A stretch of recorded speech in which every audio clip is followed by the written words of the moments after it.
And welcome back to Praggers Gaming. I'm Gamer Praggers and this is Citizen Sleeper. In the last episode we said goodbye to Lem and Mina and got one of the possible endings. But we decided to stay on the eye, and we now have other things to focus on. So in terms of drives, we can buy some scrap, which I am going to do.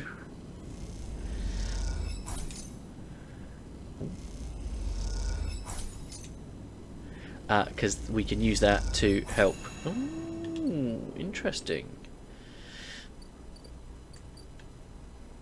Because is it here? Or, no, it's the fabricator, isn't it? It's the fabricator that we can swap the 3 ship mines for a core. There we go. So we now have 3 cores, so we can sell at least one of those. In terms of drives, we need to find Ashton, we need to get to know Emphis, we need to grow mushrooms, help Riko's experiments, which is the botanist, and we need to improve the overlook, which I think we're waiting on. Yes, we are. We're waiting on the first batch. So let's put in the 2, because that'll get us a little bit of cryo, and it got us some energy. Lucky us. So what are we doing for this cycle while we wait? We are also waiting on the aviary, yeah, to grow out the mushrooms. We could search for spores. We are going to search for spores. We're going to put the 3 in. And we got some spores. Good. That means we can put our next lot in as and when. We also need to provide griol samples, but we haven't got any. We need some Matsuki samples, but I think we have a chance with the aviary. The farm stacks. We can thieve, we can work, or we can barter for food, but we don't need the energy at the moment. We can, let's pop the 3 in. We'll get some, we'll max out our energy. Good news. The wild margins. We still have to track Ashton. So I'm going to put the 5 in there. There we go.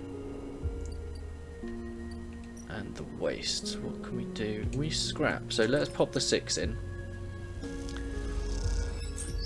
And we got a scrap component. Nice. So if we head back to the rim and go to our repaired unit, feed the stray, and then what we're going to do is we're going to put in some scrap for self-repair, which should keep us on 5 stars.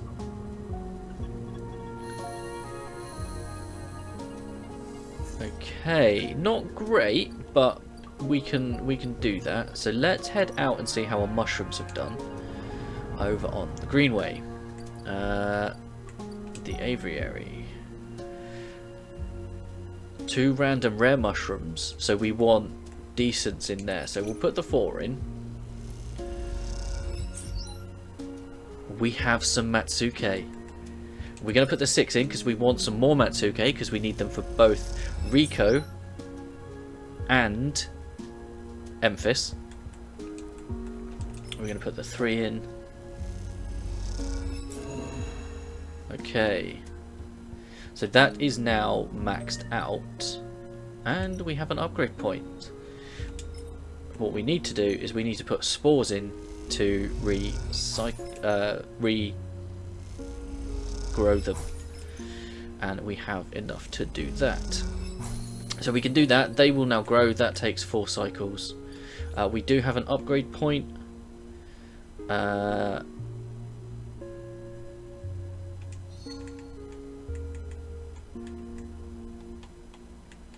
Oh, can I not? Oh no. Okay. but we don't have enough points to actually spend anything. We can speak to... How many do we need for Emphis? That's Caster Emphis. We only need the 2. So we'll give them to him.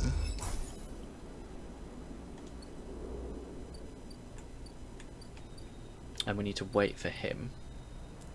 I believe import export we could export the Matsukes, but we want to keep them. So let's head to the labs. Hand these over. Ooh, nice. And we'll put the griots in. And that completes that. So we can speak to Riko about that, but we also need to... no, we'll do that.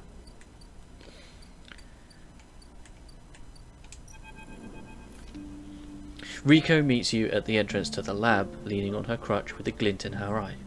Walk with me, sleeper. I'd like to tell you a story. She makes her way down the corridor that leads back up towards the main commune building. When people first crossed what we call Founder's Gap into the Greenway, they did so against the wishes of Andre Erlin. At the time, Erlin was trying to stabilize the Union and establish control over the Eye in the wake of Solheim's collapse. It was chaos, competing factions, failing systems, so many dead and injured from the riots.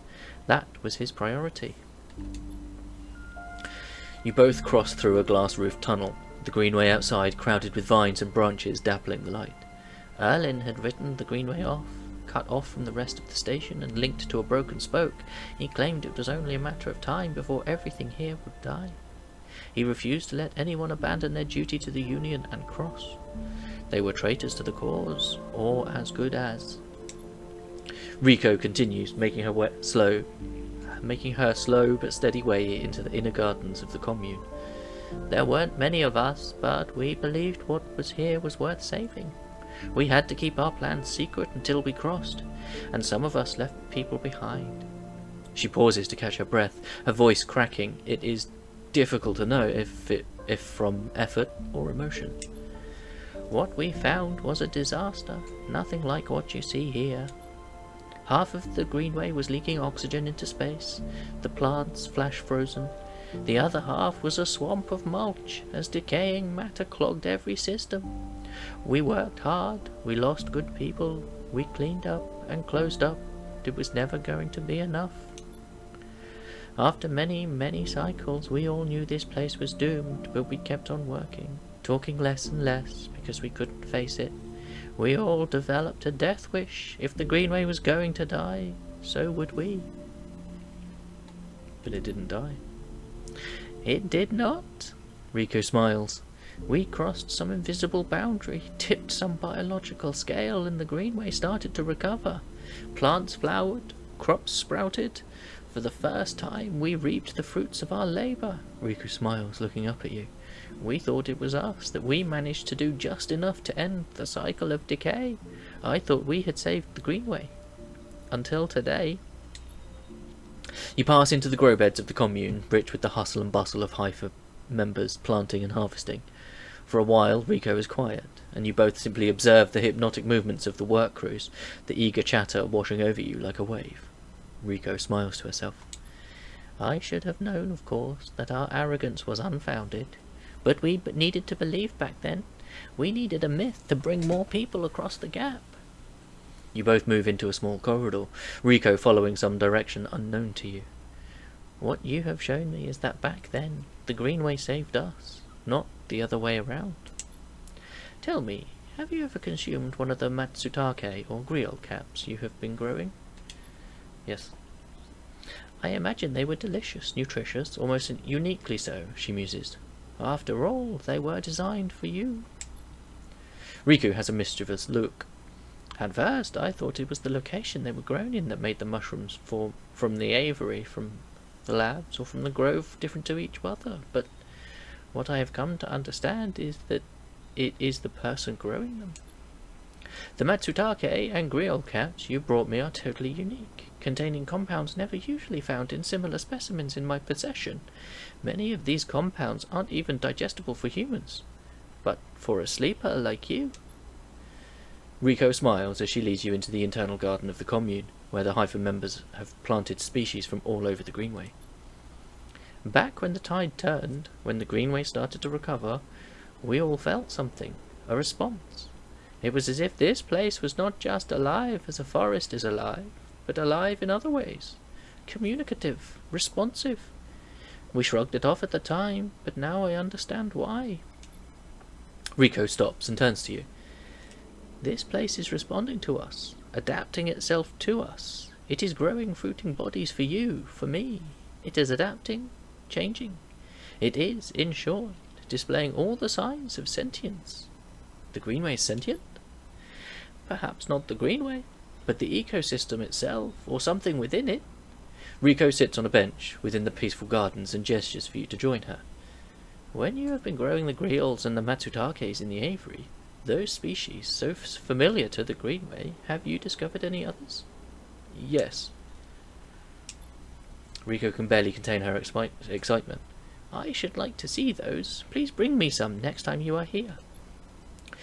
You look around the garden, amazed at the sense of peace within it. Riko interrupts the silence. There is a species of mushroom that I haven't seen in years. It is dark, short, shaped like a club. We first found it in those early days when we were working to save this place. It was around the time we started to lose our first members.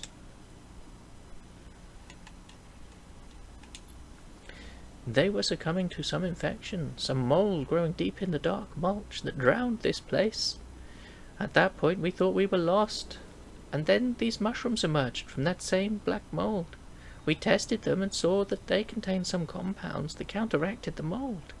They contained an antidote. Of course, as a botanist, I saw this as a part of the natural process of this ecosystem, even if the timescales seemed absurdly short. But what I am wondering is that if an antidote was a gift... Riko meets your eyes. Perhaps, if you are patient, you will receive your gift too, sleeper. You both sit for a while, Riko seemingly done telling stories for today.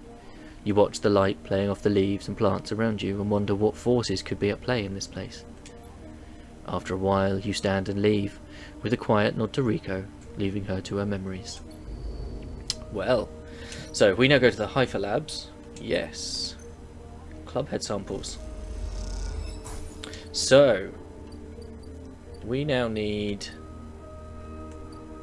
to do some more work in the fields to get more spores.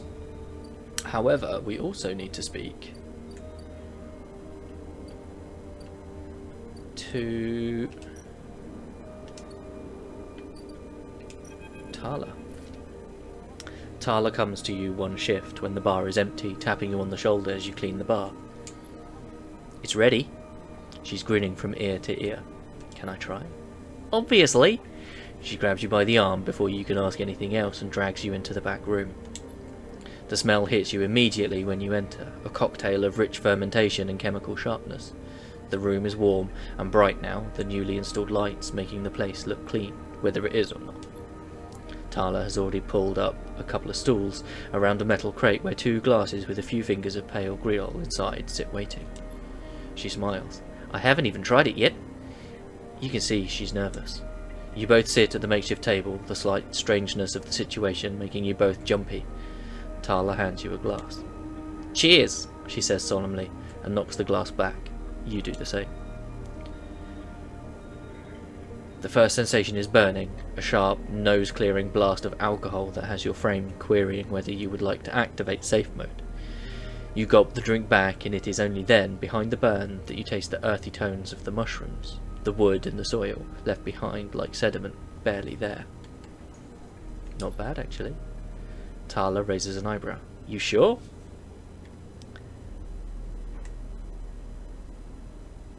Maybe needs diluting. Tala swills the griot in her glass. That might work. Open it up a bit. Tala grabs a metal bottle from the newly installed work surface and adds a few drops of water into the griot. Try again? This time, the burn is a warming glow, harsh, but fading off, and the woodiness less heavy. You taste something floral in among the marshy decay, something fresh and bright that you never expected to find. Both you and Tala meet eyes. It's really good, right? It is. Tala grins with her whole face, and that makes you smile too. Tala pours out some more grill and then adds some more water. The action's already taken on the quality of a ritual. You both drink. Tala tucks her feet beneath her on the stool, folding her legs. She looks down into her glass and swirls the liquid thoughtfully. What's on your mind? Tala looks up, at nothing in particular. My father opened this place, you know, she says out of nowhere, a thought suddenly becoming words. It was his attempt at making a life for us, for my family, when we got to the eye. Your family? My father, my mother, my little brother. She takes a drink. They aren't around now. I'm sorry. That's okay. My parents had long lives, and my brother is somewhere in the starboard belt. Ran off with a salvage crew. She puts her glass down. He's alive, as far as I know. I was just thinking about something my father told me. When he first set this place up, he wanted to call it the Bantayan. But he was afraid it'd scare off the customers, so he kind of translated it, hence the overlook. And these past few cycles, when I've been in here, I've been thinking that I should rename the place. She looks at you. The Bantayan. What do you think? What does it mean? Dad said he translated it to overlook, so something like that? Watchtower maybe? Lookout? Tala picks up her glass. That settles it then. To the Bantayan. You both clink your glasses and drink up. Tala hisses through her teeth. Still harsh. She laughs, then suddenly grabs your shoulder. Oh, Sleeper! I totally forgot! She stumbles to her feet. She lurches over the corner of the room, covered with a plastic sheet, and whips it off like a magician performing a trick. Beneath it is a nice, neat little kitchen, a sink, a work surface, and a compact oven with a hob. Your kitchen! She doesn't give you time to respond. You can come make stuff here any time, as long as you promise not to raid the mushroom farm. I need those for the grill. I was thinking that if things pick up, we can start serving proper food at the overlook. I mean the battalion. She laughs. Do you like it? It's perfect. Tala gives you a hug, then quickly stands back. I'm sorry. I'm so glad you're here. She grins. Me too.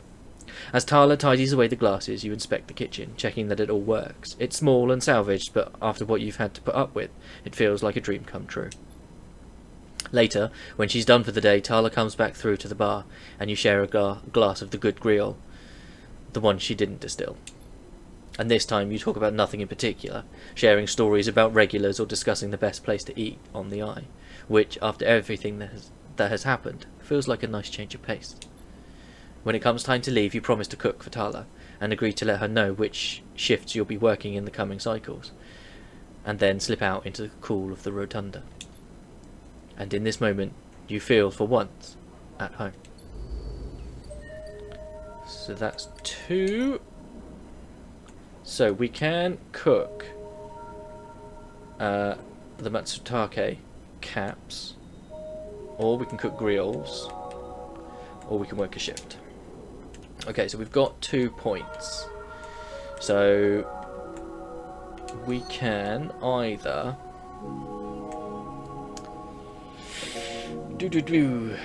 increase endure or intuit. Let's go intuit. Okay, so we've still got a couple of dice to use. Let's just head out to the greenway. Yeah, there isn't anything here yet. So what we got is, but it would affect our condition. So let's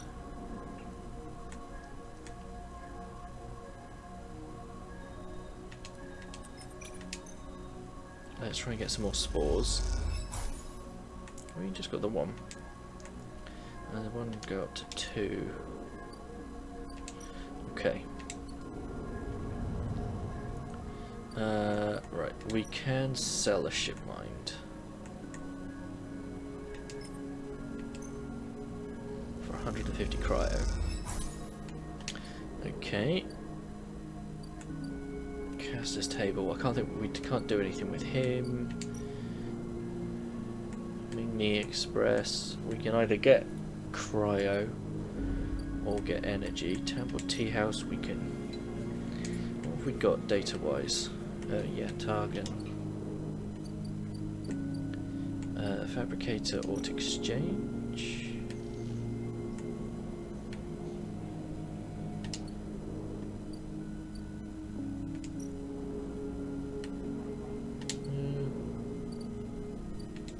We kind of want a one.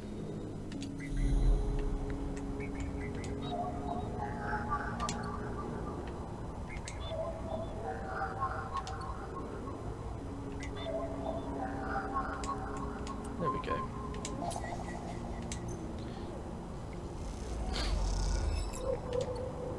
Okay. Let's head back to our repaired unit and end the cycle. We need scrap. Feed the stray. And end the cycle.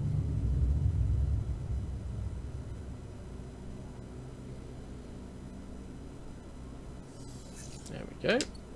Oh, great dice. So, so that's another 2 cycles for Emphis. So there's that.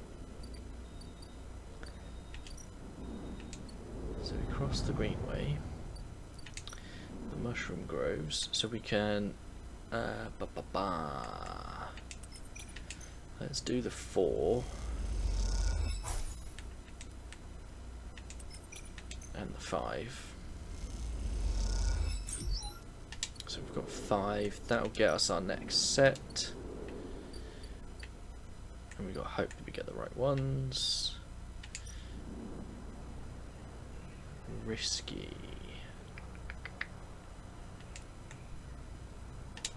No. What about scrap?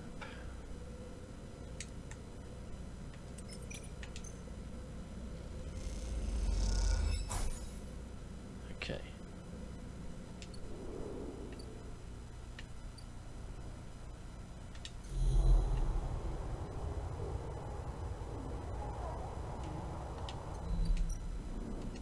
Nothing to do there.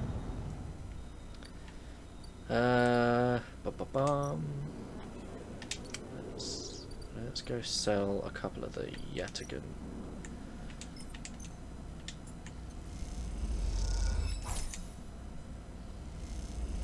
Data.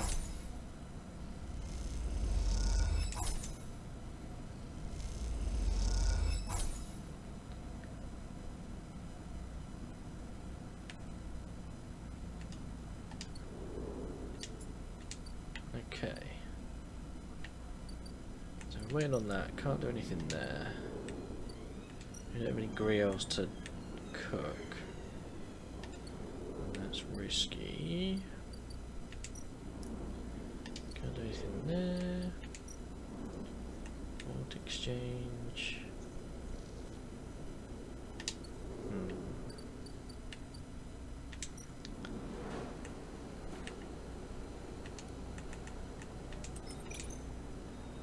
I think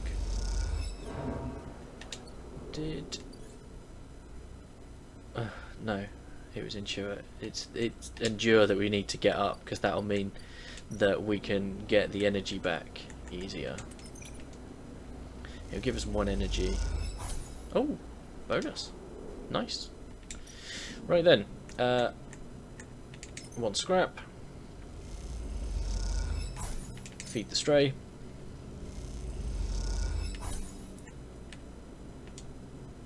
End the cycle.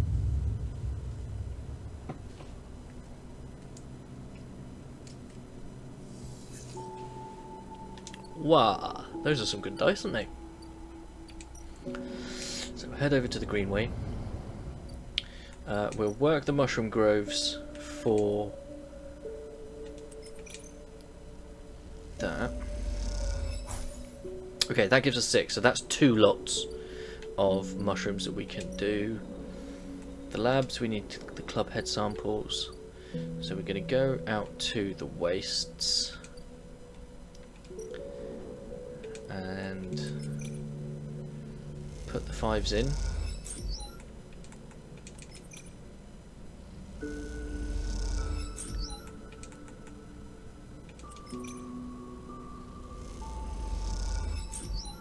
Okay.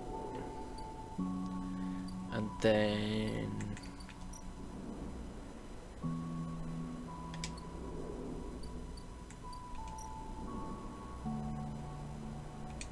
put the 3 in, which takes it up to a 5, which actually is quite a decent energy.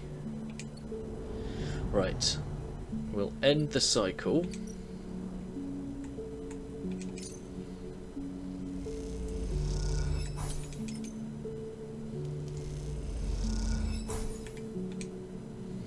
And we will go and speak to Emphis.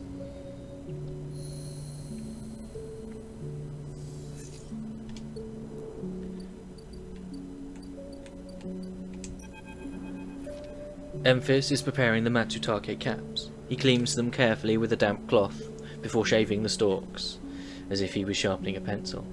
His knife slides through them, revealing the bright white of the flesh within. "These are good, Sleeper. Very good," he says without looking up.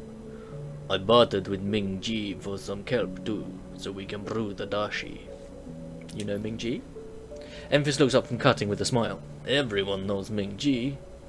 Emphis slides the sliced matsutake mushrooms to one side and takes out a closed pan. He opens the lid and you see the green wafer of kelp sitting in a bath of water.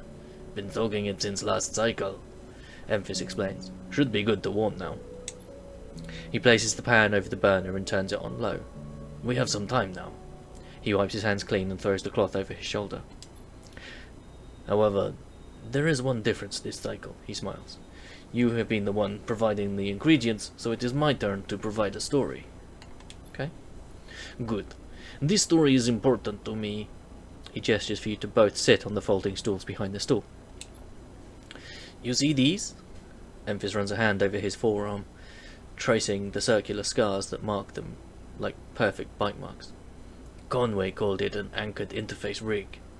A mechanical control device for piloting a heavy-duty extraction suit in low-G industrial operations. We called it a bone suit." He points to a pattern of larger circles on his shoulder. They drill in and anchor it here, then all the way down the arm." He taps each scar on the way. "It maps mechanical movements to the suit exactly. A 1-to-1 mechanical replication. You swing your arm, a Teuton arm swings too.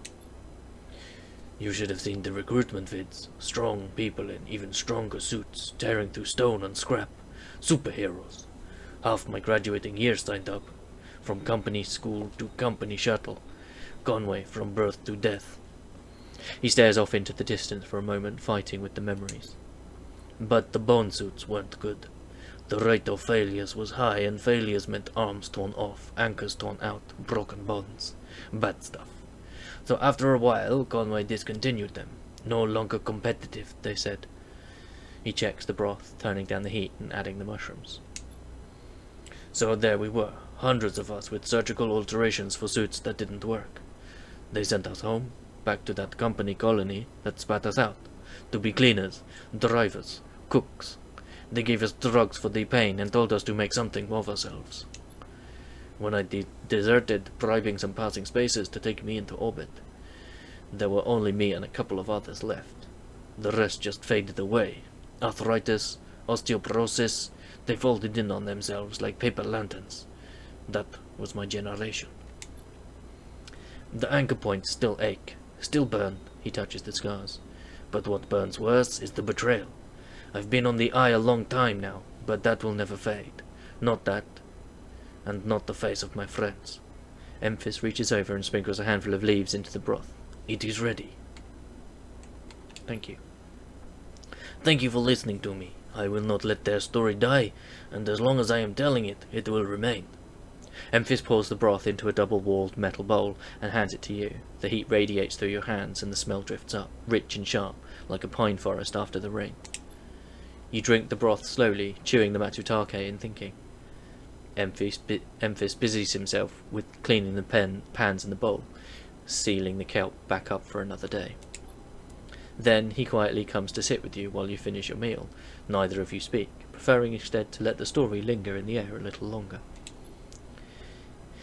It is not that there is nothing to say, it is that sometimes, in the moments after something, speaking breaks the spell. So you both idle, eager to be in each other's company, Emphis taking longer over his cleaning, his packing, and you savouring the final dregs of broth. When you finally finish and hand him the bowl, you feel the spell break and the story leaves you both. And as you leave, you know that both of you are somehow a little more empty and a little more full than before. Okay, we've got an upgrade point, which is good. Interesting. That could be the end of Emphis' story. It might be, yeah. So we need to head over to the Greenway. Our mushrooms aren't ready. But we will go for some scrap. Let's put the 4 in. There we go.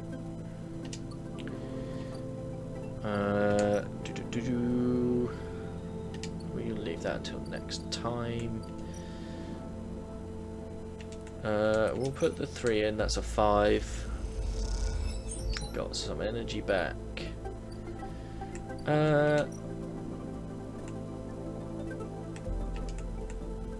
Let's go for that. There we go. So we got some spores. We'll come back across. We'll do some hacking, and get some data, which we can sell further down the line.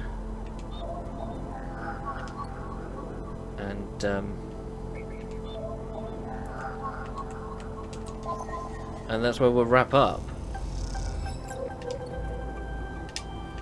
That's the container. There we go. Feed the stray, obviously. Put some scrap in so we still have 5 stars. Dice even. And we will end the cycle. And with that, I will say thank you very much for hanging out. Don't forget to leave a like on the video if you enjoyed it. If you haven't already, please consider subscribing to the channel, ticking the bell so know when new videos go live. In the description is a link to the channel Discord. Feel free to come and talk about the games you're playing, the games I'm playing, games in general. I'll catch you in the next one. Peace!